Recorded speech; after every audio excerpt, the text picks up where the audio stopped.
जी साथियों, बहुत बहुत शुक्रिया आप लोग आज यहाँ पर इस प्रेस वार्ता में आए हैं। सबसे पहले आज एनएसयूआई का 53वां स्थापना दिवस है, तो मैं सभी नौजवान साथियों को जो एनएसयूआई में काम कर रहे हैं या करते रहे हैं, उन सभी लोगों को, संगठन के सभी पदाधिकारियों को बहुत बहुत शुभकामनाएं देना चाहता हूं आज उनके स्थापना दिवस पर।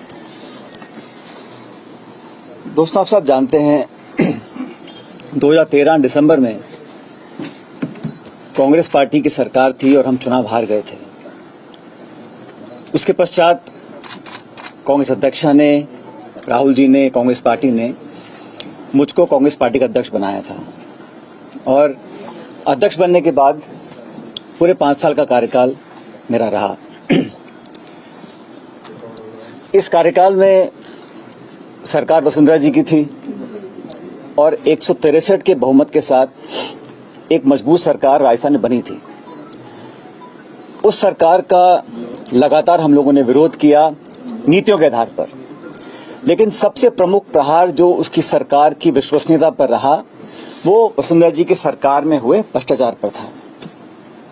हम लोगों ने लगातार एक जिम्मेदार विपक्ष की भूमिका निभाई और जो भ्रष्टाचार के प्रकरण सामने आए उसको हमने उजागर किया, जनता तक लेकर गए और मुझे लगा कि हमारी बात को कांग्रेस के कार्यकर्ताओं की, हम नेताओं की जो आवाज थी, जो बात थी, जो तथ्य थे, जो प्रमाण थे, उनको जनता ने स्वीकार किया। यही कारण था कि 5 साल की सरकार के बाद जब चुनाव हुए तो जनता ने हमारे बातों पर विश्वास किया और 163 से वो 70-71 पर आकर रुक गए थे। इस पूरे कार्यकाल में जो आरोप लगे वसुंधरा जी की सरकार पर, वो आरोप हम सब लोगों ने मिलकर लगाए, कांग्रेस पार्टी के नेताओं ने, मैंने अध्यक्ष के नाते और तमाम सभी नेताओं ने। और हमने ये जनता से वादा किया था कि भाजपा के और वसुंधरा जी के कार्यकाल में जो करप्शन के इश्यूज सामने आए हैं उसका हम प्रभावशाली तरीके से, निष्पक्ष तरीके से जांच करवाएंगे और दोषियों को सजा देंगे। मैंने कभी भी प्रतिशोध की भावना के साथ या द्वेषपूर्ण भावना के साथ कार्रवाई करने पर ना कभी मैं पहले सहमत था, ना आज सहमत हूं। लेकिन ये बात भी सच है कि विपक्ष में रहते हुए हमारी जो विश्वसनीयता थी वो तभी कायम रह सकती है जब हम अपनी बात पर खरा उतरें। इसको लेकर मैं बहुत चिंतित था और आज से लगभग सवा साल पहले मैंने मुख्यमंत्री अशोक गहलोत जी को चिट्ठी लिखी। उनको मैंने कहा, तो चिट्ठी मेरे साथ है, मेरे सामने है, मैंने बड़े विस्तार से पूरे घटनाक्रम का विवरण उसमें रखा और मैंने कहा कि हमारी सरकार को बने अब लगभग 3.5 साल हो गए। उस समय अब समय आ गया कि हम लोग अपने वादों पर खरा उतरें।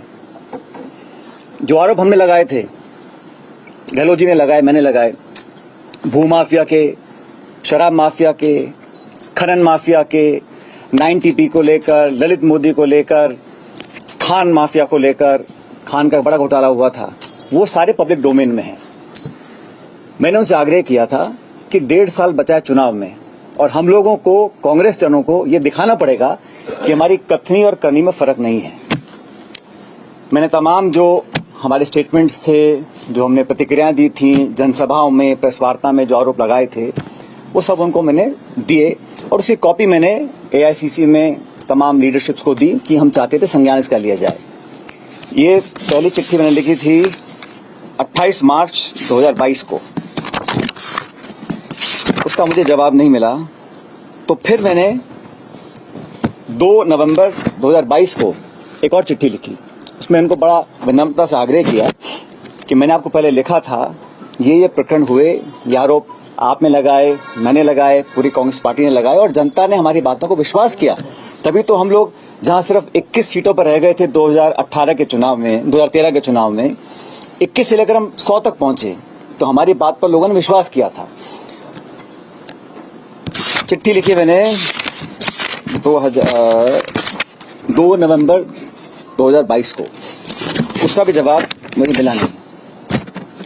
और हम चाहते हैं कि जब जनता के बीच अब सिर्फ 6 महीने का, 7 महीने का समय बचा है, तो हम लोग पब्लिक में जाएं, उससे पहले हम लोग कुछ कार्रवाई करें। आप जानते हैं कि भारत सरकार ईडी, सीबीआई, इनकम टैक्स तमाम एजेंसीज का दुरुपयोग कर रहा है और ये पूरा देश जानता है, इस बात को संपूर्ण विपक्ष बोलता है, हम लोग भी बोलते हैं कि एजेंसीज का दुरुपयोग किया जा रहा है भारत में। और 95% जो छापे, नोटिस, कार्रवाई हो रही है ईडी के माध्यम से वो विपक्षी नेताओं के ऊपर हो रही है। इसको लेकर विपक्ष की तमाम पार्टियां न्यायालय तक भी गई हैं। तो एक तरफ तो केंद्र सरकार एजेंसीज का दुरुपयोग कर कर जो कांग्रेस की लीडरशिप है उनको टारगेट कर रही है। अब फर्जी केस बनाए जा रहे हैं, चाहे वो नेशनल हेराल्ड का केस है, चाहे वो यंग इंडियंस का केस है, और मुकदमों में, केसों पे सुनवाई हो रही है, पेशी लग रही है, समन्स आ रहे हैं, नोटिस आ रहे हैं। एक तरफ तो वो ऐसा काम कर रहे हैं और राजस्थान सरकार जो हमारी अपनी सरकार है, यहाँ पर जो हमारे एजेंसी संसाधन हैं उनका हम ना तो सदुपयोग करें ना उपयोग कर रहे हैं। तो ये बड़ा विचित्र मामला था, इसको लेकर बहुत मैं चिंतित था। मैंने ये प्रकरण साल भर से ज्यादा हो गया, तो आज मैं चाहता हूं कि ये बात पब्लिक डोमेन में जाए, क्योंकि कांग्रेस कार्यकर्ताओं को लगना नहीं चाहिए, पब्लिक को लगना नहीं चाहिए कि हम लोग कहते कुछ है करते कुछ है।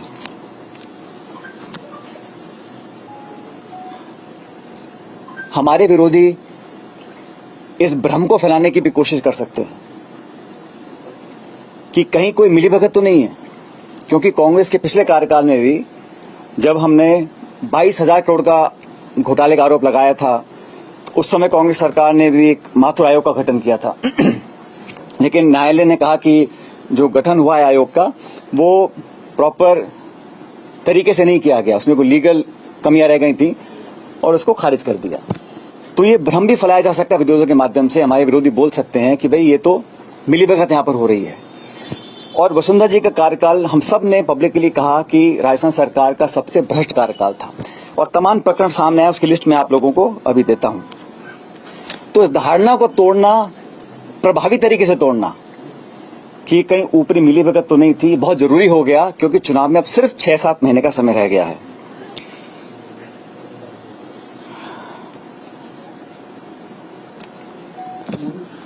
अभी चिट्ठियां मैंने लिखी हैं, इसका जवाब हमें मिला नहीं। और जैसा कि आप जानते हैं कि जब ये खान घोटाला हुआ था, 45,000 करोड़ रुपए का आरोप हमने लगाया था सरकार के ऊपर, और हमने मांग की थी कि इस घोटाले की जांच सीबीआई से की जाए। 4.5 साल बाद भी इस जांच को सीबीआई को नहीं दिया गया। और ललित मोदी कांड हुआ था, उस समय हम सब लोग, माननीय अशोक गहलोत जी, मैं, हम सब नेता जो कांग्रेस पार्टी के थे, हम गवर्नर के पास गए, राष्ट्रपति के पास गए, ज्ञापन दिया, सीएजी के पास गए, सीबीसी के पास गए और तमाम एजेंसीज को कहा इसकी जांच की जाए। तो आज जब 4.5 साल पूरे हो गए सरकार के, कांग्रेस सरकार के, तो भ्रष्टाचार, करप्शन के ऊपर जो हमारी एक नो टॉलरेंस पॉलिसी है करप्शन को लेकर, उसको और पुख्ता करने के लिए हम चाहते थे एक विस्तारित, पारदर्शी और प्रभावी कार्रवाई करी जानी चाहिए। अभी तक वो कार्रवाई करी नहीं गई है। और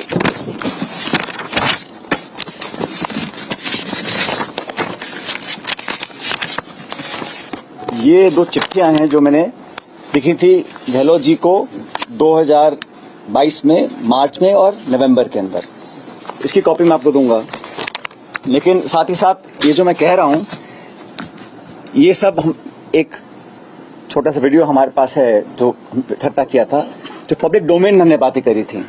मैं चाहता हूं उसको आप जरा प्ले करना एक मिनट।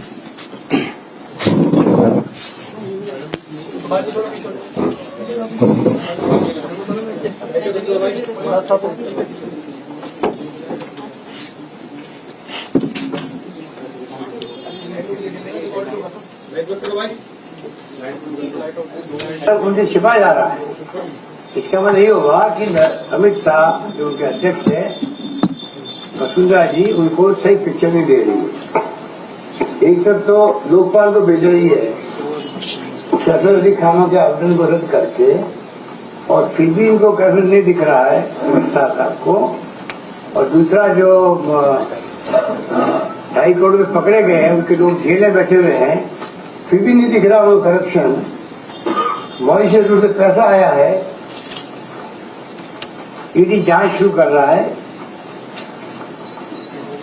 फिर भी वो करप्शन नहीं दिख रहा है।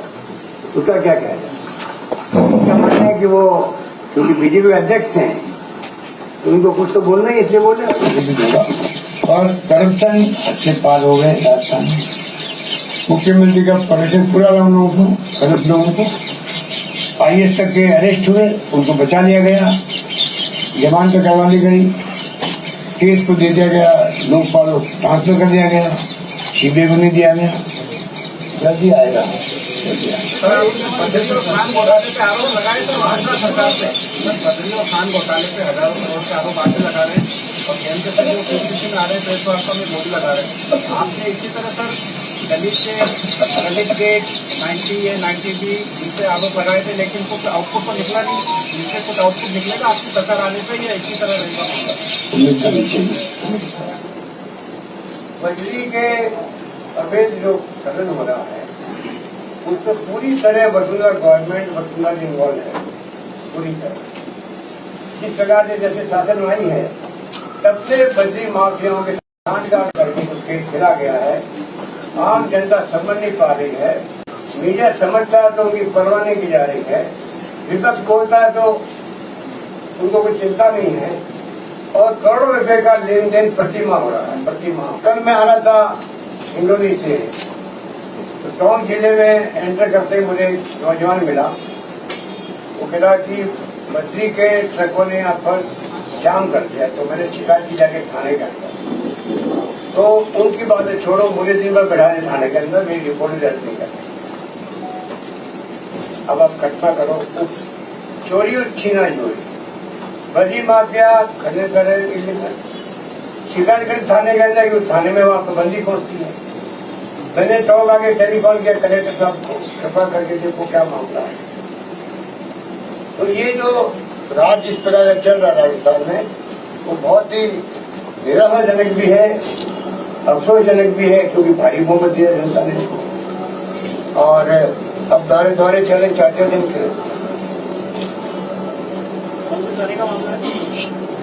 शराब जो है, शराब वो भी बता दूंगा क्या, शराब जो है उसमें जो बेईमानी हो रही है वो जग जाहिर है, कई बार मीडिया में आ चुका है। और सरकार बजरी माफिया वाले क्या कर रहे, 2 साल के अंदर जोधपुर के अंदर आप लोग छापते रहते हैं, दौड़ा दौड़ा कर पीट रहे हैं टीमों को।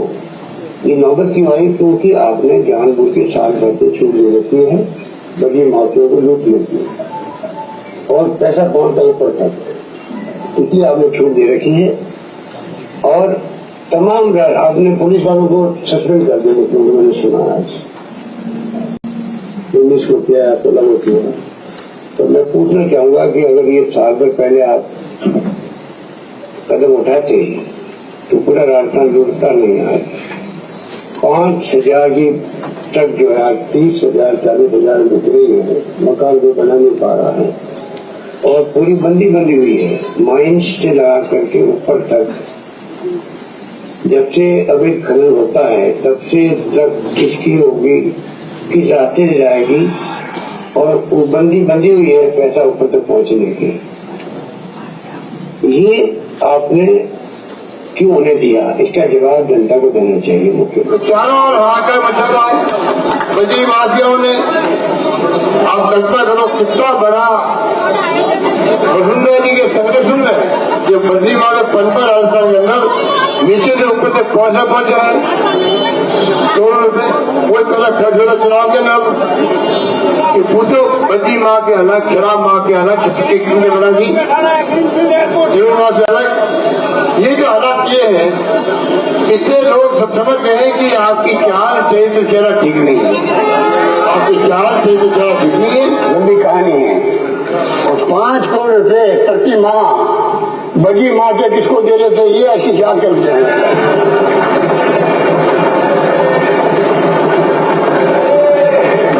प्रतिवर्ष नहीं, प्रति माह 5 करोड़ रुपए कहाँ जा रहे थे, ये बताइए मुझे।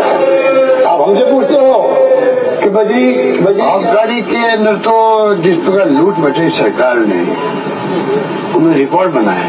ये बीजेपी सरकार पहली सरकार है जिसने जनता को लूटना स्वीकार करवाया करप्शन के माध्यम से।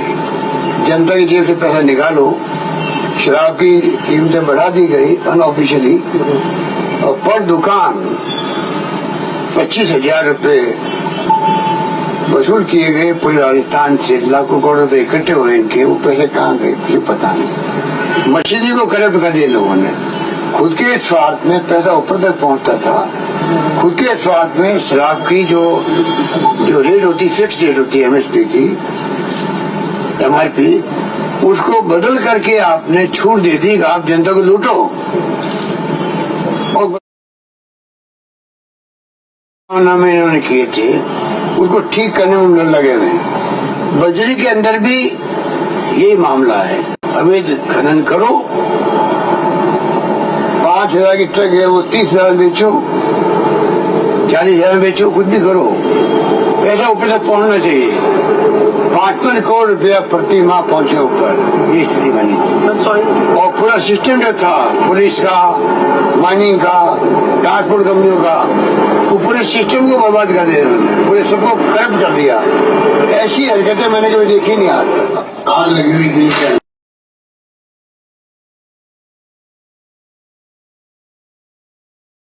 पैसा आया, पैसा गया कैसे, बाहर कितना गया होगा, यहाँ के विषय यही होना चाहिए कितना करोड़ों अरबों में रुपया गया है जो 5 साल की लूट बचेगी उस वक्त में।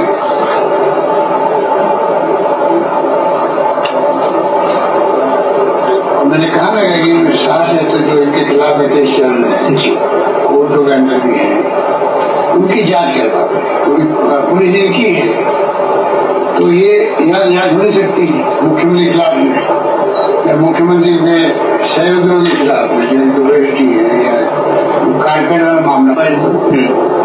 मुख्यमंत्री को इस्तीफा देना ही चाहिए, और बेटी को भी। जिस उसमें आरोप लगे हैं कि पैसा मॉरिशस के रूप से आया है, हमारी पैसा इनके धौलपुर में लगा है, वहाँ 6 निष्ठा बनी है, उनकी पूरी जांच होनी चाहिए। पैसा कितना लगा है, कहाँ से आया, कैसे लगा है, जांच होनी चाहिए। बीच में बात जो आई थी केंद्रीय, और इन्होंने जो आजादी के बाद में पहली गवर्नमेंट की मुख्यमंत्री है देश के अंदर, पहला नागरिक होगा जो किसी दूसरे मुल्क के सरकार को ये कहे कि मेरे मुल्क के लोगों को मालूम नहीं पड़ना चाहिए कि मैं क्या आपको एविडेंस दे रही हूँ। आरोप लगते हैं भाई ये घोषित भूमि दबा ली राज परिवार ने धौलपुर के अंदर, महल का हिस्सा कॉमर्शियल करके दे दिया नेशनल हाईवे को। जमीन जो है महल के अंदर की पूरी जमीन वो गैर मुमकिन स्वेच्छक है, ये हम भी सुनते रहते लोगों से। ये जितने उनके आरोप लगते हैं ये उनके लिए एक सुनहरा अवसर होता है जब आपको डेमोक्रेसी के आधार पर राज करने का अवसर मिला है। हमेशा के लिए उनके खुद के हित में है, हमेशा के लिए वो सारी बातें स्पष्ट करनी चाहिए। ग्राम आयोजित किया गया, 50-60 करोड़ तो फूंक दिया आपने इस राजस्थान में। ये जांच का विषय है, बिना टेंडर बिना कुछ भी किए हुए देते के पहले उठाते गए। शानदार प्रोग्राम होना चाहिए, उद्योगपतियों को खुश करके बैठो आगे के इन्वेस्टमेंट के लिए, आगे हमारे साथ अच्छे रहने चाहिए। अरे भाई सुनो, क्या होगा उसका, ये तो जांच होनी चाहिए, इसकी तो मेरा मानना है।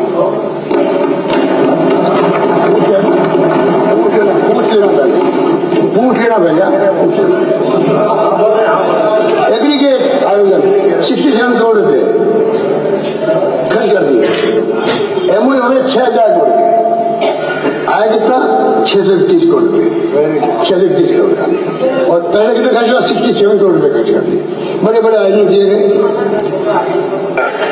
जो हमारी योजना थी उसको कमजोर करना ही इनकी गलती थी।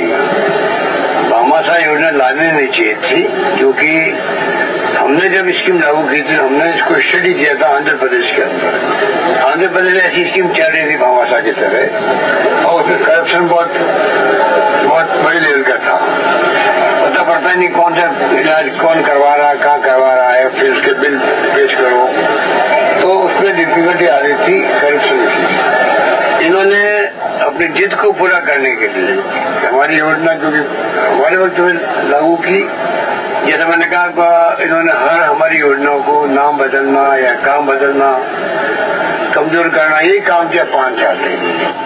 इसलिए इस योजना को लेके आए। हमारा कार्ड पे जो है करोड़ों रुपए खर्च कर दिए, वो जांच का विषय है, वो जांच का विषय वो भी है अपने आप के अंदर। क्यों बनाया कार्ड? आधार कार्ड था, क्यों बनाया गया? तो ये शुरू से ही करप्शन की भेंट चढ़ चुकी है। मैं तो पहले से कह ही रहा था। अब आप नई बात बता रहे हो कि जो 106 करोड़ रुपए बकाया इसके है, उन्होंने पॉलिसी खत्म कर दी है। पॉलिसी मान लो वापस पेमेंट कर देंगे, वापस शुरू भी हो जाएगी। तो अल्टीमेटली इसमें बहुत भयंकर करप्शन होता है और करप्शन को रोक नहीं पाता है। तो बहुत अनफॉर्चुनेट है इनके फैसले। तो बड़े घोटाले हो रहे हैं और प्रधानमंत्री चुप बैठे रहे। व्यापम घोटाला अलग हो गया, रमन सिंह की गवाह अलग घोटाला चल रहा है। यहाँ का तो खुला खाता है मॉइस्चर रूट से। तो मैंने कहा वसुंधरा मॉडल जो बना है देश के अंदर, इसको या तो अपनाना चाहिए केंद्र सरकार को। जिस रूप में पैसा आया है चेक से, 10 रुपए का शेयर लगभग 1 लाख में बिका है, ये मॉडल नया मॉडल है। सब्सिडी कंपनी इंडिया की कैपिटल्स कंपनी जो है, उससे जो हमने पूरी रिफाइनरी का बजट बनाया था, उसकी बजाय प्राइवेट कंपनी को आपने 4 साल बर्बाद कर दिए और जब गुमराह कर रहा सत्य बोल करके 40,000 करोड़ बचा लिए। कोई प्राइवेट फंड को जगह दी थी, स्टेट गवर्नमेंट नहीं था। भारत सरकार की कंपनी ONGC राजस्थान की कंपनी नहीं बनाई कंपनी राजस्थान गवर्नमेंट, उनके पीछे समझौता था। लेन देन हो रहा था राजस्थान और केंद्र के बीच में है। तो किसको पैसा दिया जा रहा है? कोई उनको पूछ ले कारपेट कहाँ गया तो भड़क जाती है। जैसे भड़क गई पत्रकार पर काला काला क्या ब्लैक पेपर हमारे खिलाफ में जब निकला था, एक पत्रकार ने पूछ लिया भाई कि वो कारपेट का गिरे भड़क इसलिए बाहर है बना। तो ये भड़कने की जो हालत है उनकी, वो इसमें भी रही है। बजट पेश कर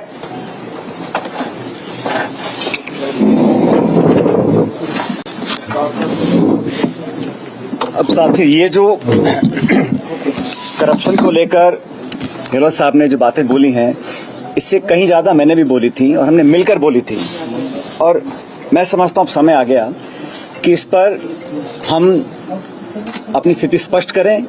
और जैसे मैंने पहले कहा, हमारे विरोधी कई बार आरोप लगा सकते हैं कि क्या कोई मिलीभगत है या क्या मसला है कि हम बार बार सरकार बनाने के बावजूद भी, क्योंकि करप्शन ऐसा इशू है जो पब्लिक को छूता है।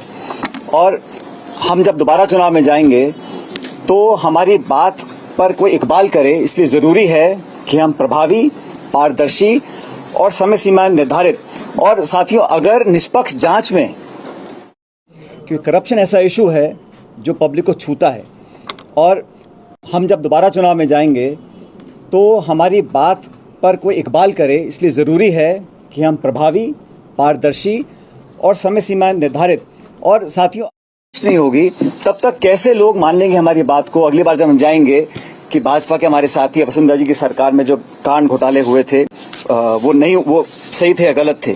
इसलिए मैंने तो चिट्ठियां लिखी और आज साल भर से ज्यादा हो गया। आज का प्रकरण नहीं है, क्योंकि मैं इस बात को लेकर बहुत लंबे समय से चिंतित था। तफ्तीश नहीं होगी तब तक कैसे लोग मान लेंगे हमारी बात को। अगली बार जब हम जाएंगे कि भाजपा के हमारे साथी वसुंधरा जी की सरकार में जो कांड घोटाले हुए थे वो सही थे या गलत थे। इसलिए मैंने तो चिट्ठियां लिखी और आज साल भर से ज्यादा हो गया। जब हम विपक्ष में थे तब तक हमारे पास आ रहे थे, तो मैं नहीं मानता हूं कि सरकार में आने के बाद हमारे पास वो संकल्प शक्ति नहीं होगी कि हम उन तथ्यों को उजागर कर सकें। और ये जांच का विषय मैंने नहीं कहा, तो कई बार आपने देखा मुख्यमंत्री जी ने बोला है, कई बार सदन में बोला है, सदन के बाहर बोला है, तो इसलिए मैं समझता हूं बहुत जरूरी है। लेकिन दुर्भाग्यवश अभी तक इस पर कार्रवाई हुई नहीं है। 6-7 महीने में आचार संहिता लग जाएगी। इसलिए मैं ये आपके बीच साझा करना चाहता था। और साथियों, कई बार आप मुझसे सवाल पूछते हो और मैं जवाब देता हूं कि मैंने कांग्रेस लीडरशिप को राजस्थान के संदर्भ में कई सुझाव दिए हैं। मैंने कहा ना आप लोग कई बार, उनमें से एक सुझाव ये भी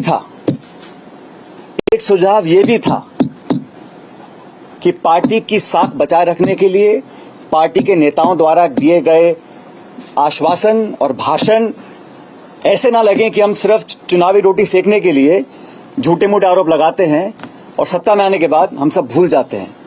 तो ये सुझाव भी मैंने लीडरशिप को दिया था, लेकिन अभी तक इस पर कार्रवाई हुई नहीं है, ये हम सब जानते हैं।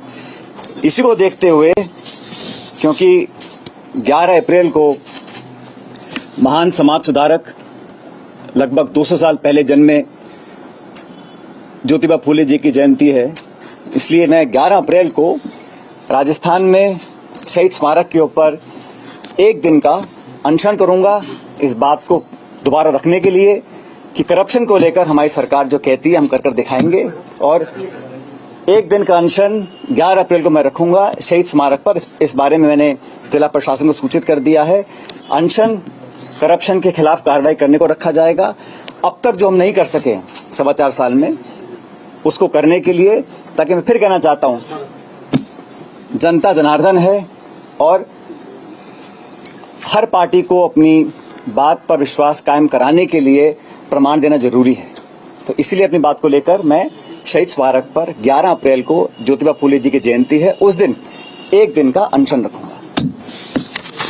क्या ये माना जाए लेकिन आला कमान कोई कार्रवाई नहीं कर रही है, क्या ये माना जाए आला कमान और सीएम की भी मिली भगत है कहीं ना कहीं? मैंने तो कहा सरकार हमारी है, 4.25 साल हो गए हैं, मैंने बार बार चिट्ठियां लिखी हैं, प्रमाण दिए हैं, और जो आपको आज देखने को मिला ये सब मैंने बनाकर भेजा है। जो प्रेस में कटिंग्स आई हैं, जो मीडिया में हमने कहा है, पब्लिक मीटिंग्स में कहा है। और जब दोबारा हम जाएंगे चुनाव में और भाजपा पे आरोप लगाएंगे तो जनता पे विश्वास क्यों करेगी?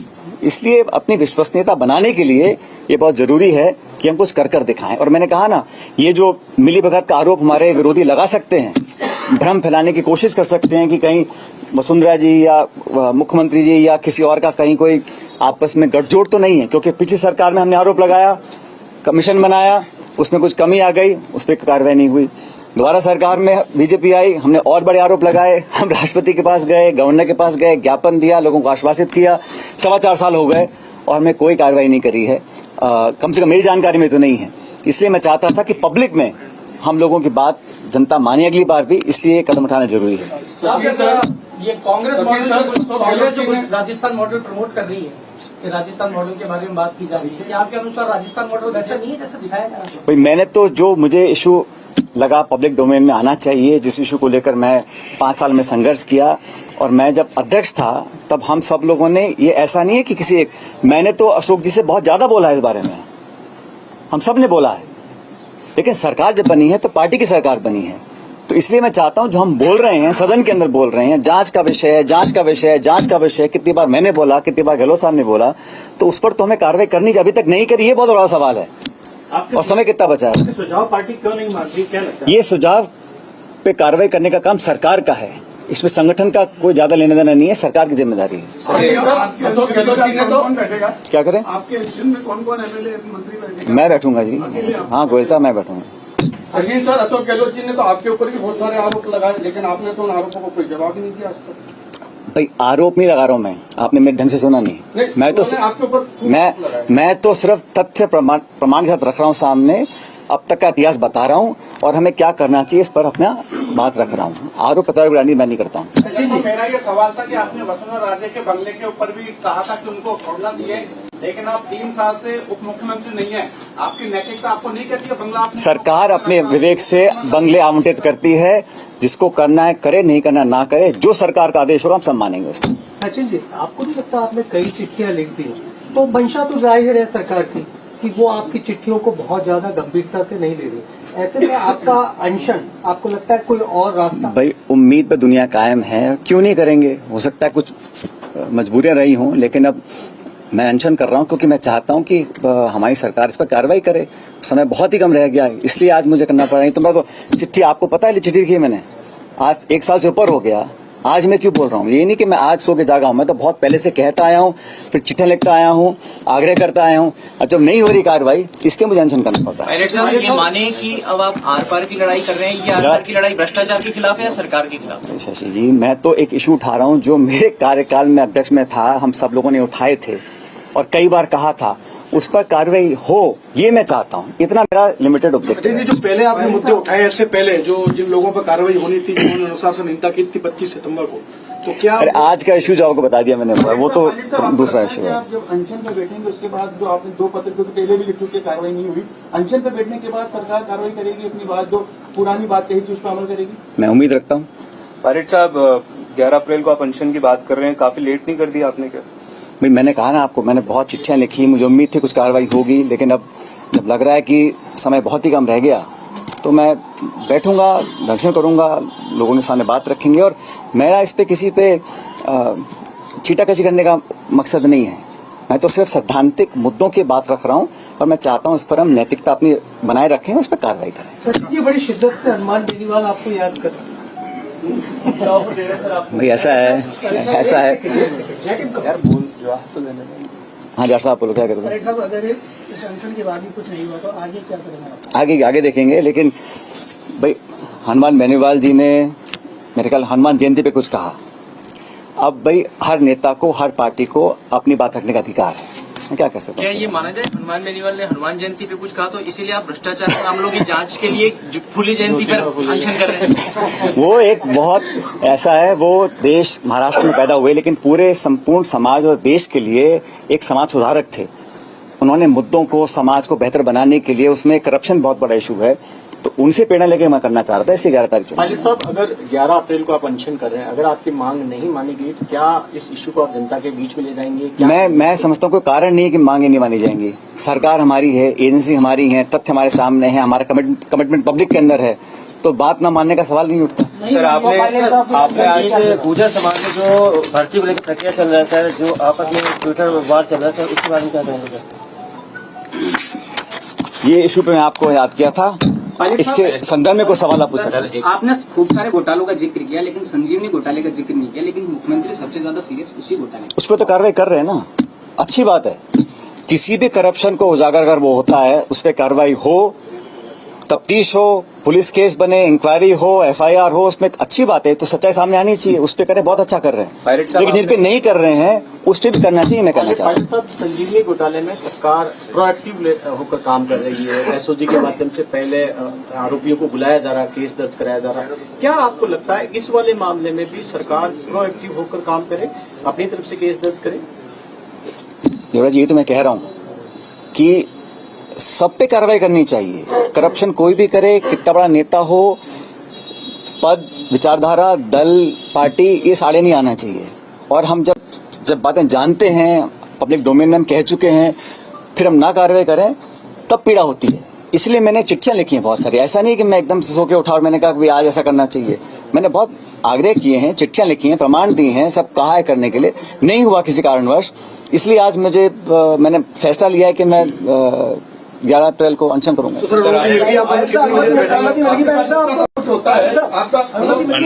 कितने बजे से बैठेंगे? 11 बजे से। टाइम टेबल एक दिन का अनशन कर रहा हूँ। मैंने सूचित कर दिया जिला प्रशासन को कि शहीद स्मारक पे 11 बजे बैठूंगा। आप अकेले बैठेंगे, आपके साथ कोई और भी विधायक बैठेंगे? मैं तो अकेली बात कर रहा हूँ आप लोगों से। आपके साथ सब कुछ होता है, पिछले 4.5 सालों में बहुत कुछ हुआ है। आपका BP क्या नॉर्मल रहता है या? मेरा बिल्कुल नॉर्मल रहता है। हाँ, पायलट साहब, आपने बात कही कि आपने ना केवल चिट्ठियां लिखी है मुख्यमंत्री अशोक गहलोत को, पर जो प्लान आपने आला कमान के साथ डिस्कस किया था राजस्थान में कैसे सरकार वापस आए, उसमें भी आपने बात, मैंने एक तो खुलासा कर दिया, आपने बात कही थी। तो क्या आला कमान की भूमिका पर भी आप सवाल? जी, मैंने आप मुझसे बार बार पूछते हैं, तो मैंने कहा कि कांग्रेस लीडरशिप को जो मैंने सुझाव दिए हैं प्रदेश के संदर्भ में, देखो अगर परिपाटी तोड़नी है तो कहीं ना कहीं ये भ्रम तोड़ना पड़ेगा कि यहाँ कहीं किसी की मिलीभगत भी है, क्योंकि 30 साल तक लगातार भाजपा कांग्रेस हो रहा है। और हम सब बोलते हैं कि सरकार लाना जरूरी है इस बार, तभी लोकसभा चुनाव में हम लोग चुनौती दे पाएंगे एनडीए को। और ये राज्य बहुत महत्वपूर्ण है हमारे लिए, छत्तीसगढ़, मध्य प्रदेश, राजस्थान। तो यहाँ पर इस स्टेट को लेकर जो सुझाव मैंने दिए थे, उनमें से एक सुझाव ये भी है, ये कहना चाह रहा हूँ आपको।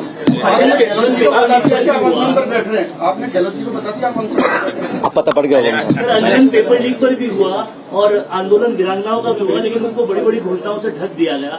क्या आप मानते हैं कि आपका अनशन कारगर साबित होगा या उससे भी ढक दिया? भाई उम्मीद पर दुनिया कायम है, करता हूँ। पायलट साहब, आइए, कल की जो घटनाक्रम थी, एक तैयारी कर रही है। कल मशाल जुलूस में जो घटनाक्रम हुआ, बताया जा रहा है कि धक्का मुक्की और जो भी हुआ सब आपके पार्टी के ही विरोधियों ने आपके साथ कुछ गलत हैपनिंग कुछ हाँ? हैपनिंग हुई। अंगारे जाखोरा के साइया मार सके न कोई।